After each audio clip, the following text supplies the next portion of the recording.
House Republicans will have no choice but to cut Medicaid in order to fund President Trump's immigration, tax, and policy priorities, according to the Congressional Budget Office. New analysis shows the funds available to be cut only amount to about 1/6 of what Republicans need. Here's the math. The House Budget Resolution, approved February 25th, requires the Energy and Commerce Committee to find $880 billion in budget cuts for fiscal years 2025 through 2034.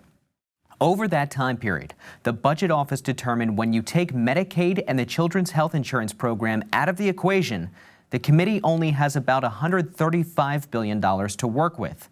The committee is responsible for $8.2 trillion in Medicaid spending over the next decade.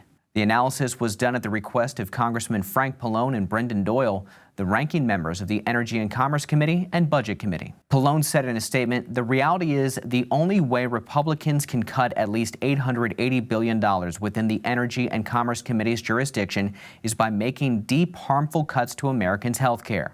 Republicans know their spin is a lie." Republican leaders say they will not cut benefits, but will look to cut waste, fraud, and abuse. Go do a word search of the budget resolution that we passed on Tuesday. There is not one mention of Medicare, Medicaid, or Social Security. It's not in the bill because we haven't set the policy.